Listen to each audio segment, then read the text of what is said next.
जय श्री कृष्ण। राधे राधे।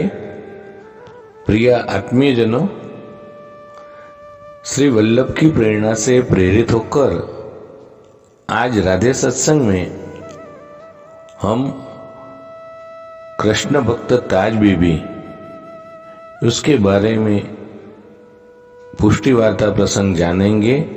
लेकिन इससे पूर्व अगर आपने राधे सत्संग चैनल को सब्सक्राइब न किया हो तो कर देना, जिससे आपको हर सत्संग की जानकारी नोटिफिकेशन से मिलती रहे। और यदि आपको ये वीडियो पसंद आए तो उसे लाइक करके शेयर करना, जिससे आपके अन्य स्नेहीजन भी लाभान्वित हो सके।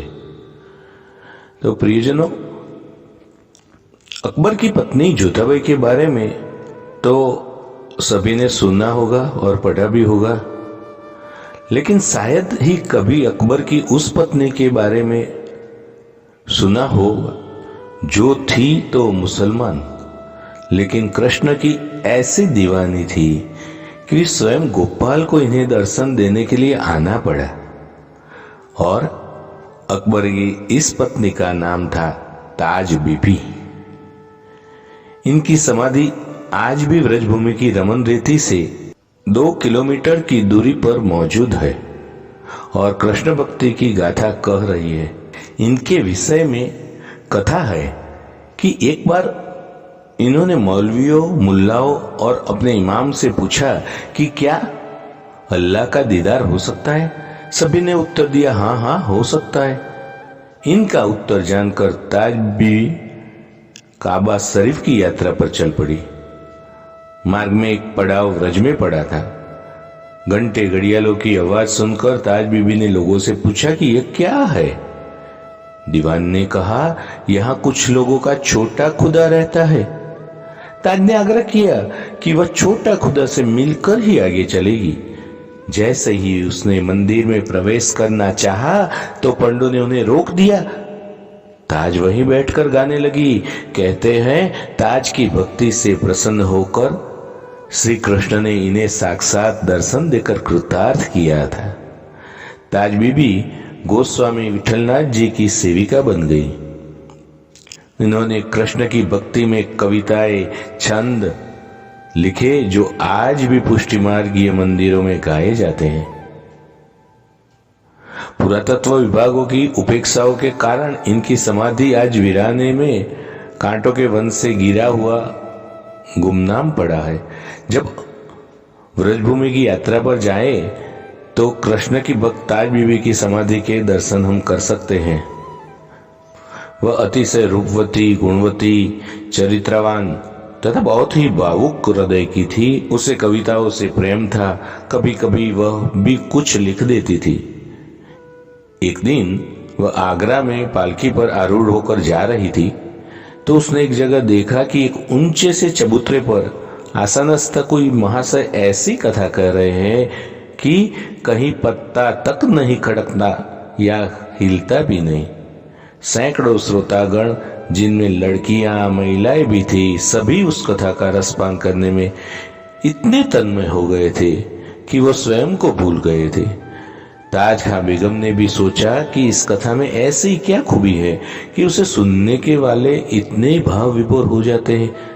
तभी उसके कानों से भी ब्रज वल्लभ कुंवर कन्हैया श्री कृष्ण के विषय में कोई रोचक प्रसंग की ध्वनि आके टकराई।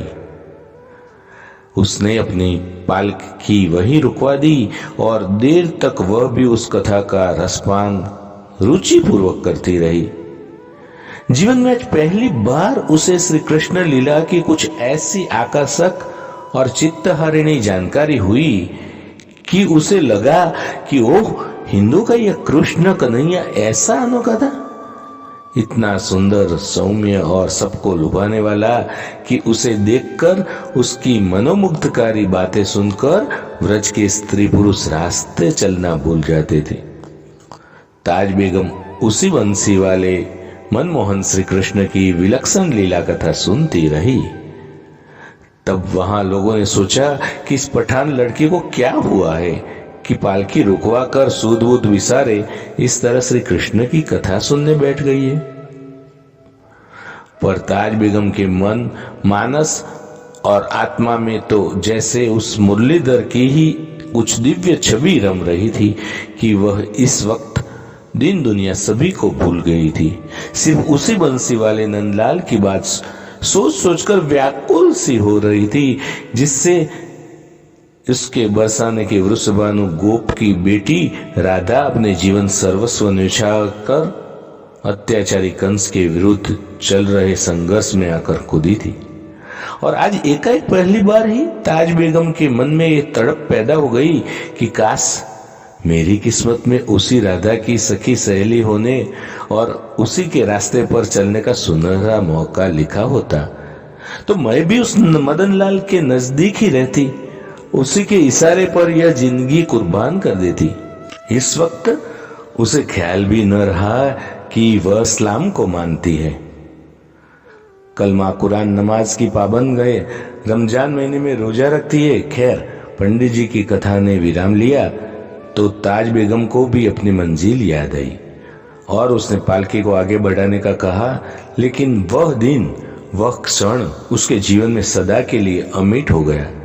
उसे हर क्षण रात दिन उस बंसी वाले कृष्ण कन्हैया की याद आती रहती, उसकी वह दिव्य झांकी जिसे उसने राह चलते उस कथावाचक की वाणी के माध्यम से अपने कल्पना चक्षुओं से देखा था, और अब जिसके प्रत्यक्ष दर्शनों की कामना उसके रोम रोम को बेचैन कर रही थी कि हे सांवले सलोने नंद कुमार, मैं कब तुम्हारा दर्शन कर पाऊंगी, मेरी खुशकिस्मती का वह सुनहरा दिन कब आएगा।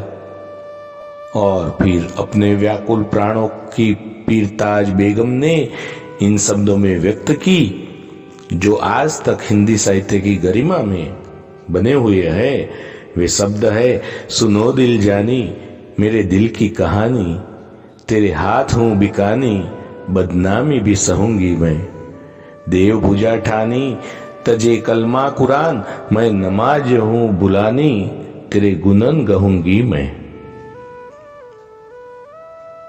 आगे उसने कहा, नंद के कुमार कुर्बान तेरी सूरत पर हूं तो मुगलानी, लेकिन हिंदुआनी है रहूंगी मैं, कलमा कुरान छोड़ के आई हूं तिहारे पास, भजन में मैं दिल को लगाऊंगी, खाऊंगी प्रसाद प्रभु मंदिर में, जाप जाप माथे पे तिहारी पद रज को चढ़ाऊंगी। और ऐसी विलक्षण दीवानी श्री कृष्ण प्रेम में पगी राधिका बनने को आकुल व्याकुल थी। वो ताज बेगम कि उसे मुस्लिम समाज द्वारा अपनी बदनामी होने का कतई भी डर नहीं था।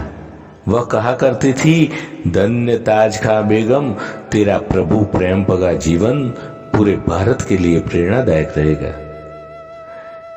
चल जो छबीला सब रंग में रंगीला, वह वृंदावन वारा कृष्ण साहेब हमारा है, सुनो दिल जानी मेरे दिल की कहानी तुम, हूं तो मुगलानी हिंदुआनी बन रहूंगी मैं। और ताज बीबी के इस ललित छंद की जितनी भी व्याख्या की जाए अधूरी है। अकबर की हिंदू पत्नी जोधाबाई को बहुत लोग जानते हैं, किंतु उनकी ये मुस्लिम पत्नी भी भगवान कृष्ण की भक्ति में इतनी तल्लीन हुई। इनकी समाधि आज भी रमन रीति से करीब है। और इनके विषय में एक कथा है कि एक बार ताज बीबी यात्रा पर चल पड़ी तो प्रियजनों, कृष्ण प्रेमी ताज बीबी के इस वार्ता प्रसंग के साथ आज के राधे सत्संग को श्री वल्लभ के चरणों में समर्पित करके अत्रे विराम देते हैं। फिर मिलेंगे राधे सत्संग में नए सत्संग के साथ। लेकिन इससे पूर्व अगर आपने राधे सत्संग चैनल को सब्सक्राइब न किया हो तो कर लेना, जिससे आपको हर सत्संग की जानकारी नोटिफिकेशन से मिलती रहे। और अगर आपको ये वीडियो पसंद आए तो उसे लाइक करके शेयर करना, जिससे आपके अन्य स्नेहीजन भी लाभान्वित हो सके। जय श्री कृष्ण। राधे राधे।